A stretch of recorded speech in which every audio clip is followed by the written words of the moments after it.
Hi there. My name is Elizabeth Hatfield, and I am here to talk to you a little bit about personality. Have you ever wondered why people act the way that they do? Perhaps in a situation, someone might behave differently than you would have, and their behavior comes off as slightly peculiar.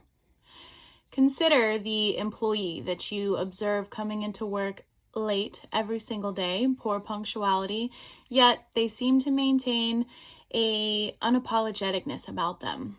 On the other hand, you leave for work very early every morning. Your lunch was packed the evening before and your clothes were laid out on the bed. This is in an attempt to ensure a smooth and timeless morning. Or you might consider the absurd driver on the road, incautiously weaving through traffic, well exceeding the speed limit, overall driving in a dangerous and disorderly manner without seeming to consider other drivers. This driver might be you, or you might be the driver that is loyal to the right lane, cautious not to go a mile over the speed limit, and you're observant of everybody else on the road and how your driving could affect someone. Schultz and Schultz illustrate that Paul Costa and Robert McCrae isolated 5 specific dimensions of personality. This is known as the 5-factor model, or the Big Five. Those dimensions can easily be remembered with the acronym OCEAN. O stands for openness, C stands for conscientiousness, E stands for extroversion, A stands for agreeableness, and N stands for neuroticism. I'd like to further elaborate on what these source traits contribute to personality.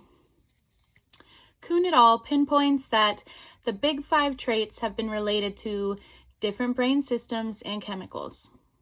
According to Maureen Callahan in her 2011 article, studies show that those who have high openness have a keenly refined hippocampus and a higher number of dopamine receptors in that region of the brain.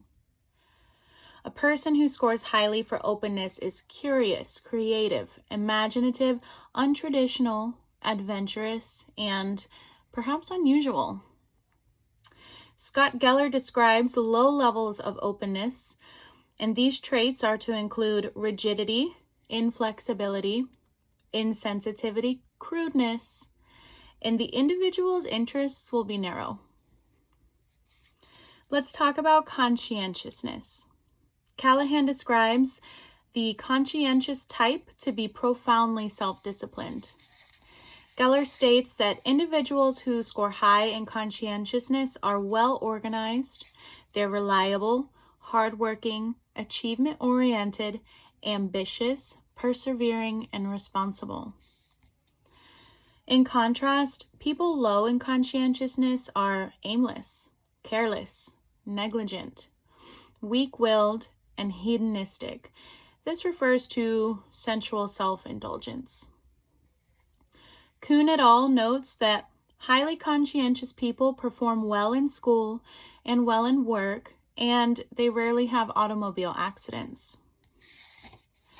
Conscientiousness is a positive dimension to score highly in. However, Kuhn et al. Defines perfectionism as a maladaptive trait. Simply put, impossibly high standards don't leave any room for mistakes, thus stunting the opportunity for growth. Maladaptive perfectionism can consequently lower performance and hinder self-esteem. Moving along to extroversion, being highly extroverted will certainly have benefits and downfalls. Callahan asserts that neurologically, extroversion is marked by surges of dopamine. These surges are abnormal and more aggressive. She links these dopamine surges with addictive behaviors. High extroversion will describe a person who is sociable, assertive, talkative, people-oriented, and impulsive.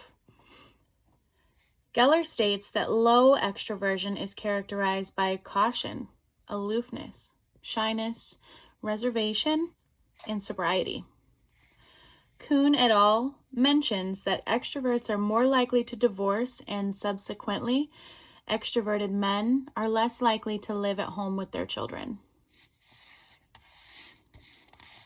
Schultz and Schultz mentioned that extroverts have a lower base level of cortical arousal than introverts, causing them to seek excitement and stimulation. This orientation to stimulation may provide insight into the impulsive tendencies of the extroverted person. According to Schultz and Schultz, agreeableness is thought to be environmentally influenced, whereas the other dimensions are hereditary. Callahan links higher levels of oxytocin with high agreeableness. Oxytocin is the chemical secreted by the body after intimacy, closeness, or during childbirth. She also states that individuals scoring with high agreeableness are likely to be taken advantage of at work and at school and at home, and they might be gullible. Characteristics of high agreeableness include leniency, excessive trust, and soft-heartedness.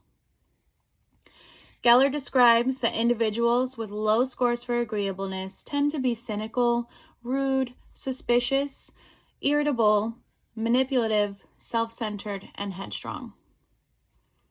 Being that agreeableness is affected by environmental factors, things like betrayal, failed relationships, and trauma might lower one's agreeableness. Lastly, we arrive at neuroticism.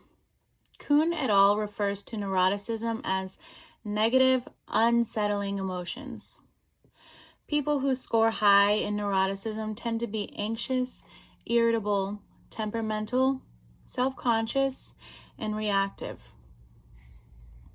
Alternatively, people low in neuroticism are secure, self-satisfied, and composed.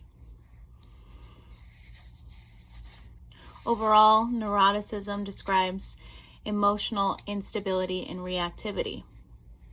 Schultz and Schultz highlight that people high in neuroticism have greater activity in the sympathetic branch of the autonomic nervous system. This is also known as the body's alarm system. Neurotics are overly reactive to mild stressors, causing the body to flood with adrenaline. There's some physical things that happen too, such as an increased heart rate and shortness of breath. Overall, a state of panic. This results in chronic hypersensitivity. Callahan projects that neuroticism causes people to be prone to depression. Kuhn et al. Does note that there is no single best personality pattern, but the interesting aspect of personality is simple to understand when considering the 5-factor model. Thank you.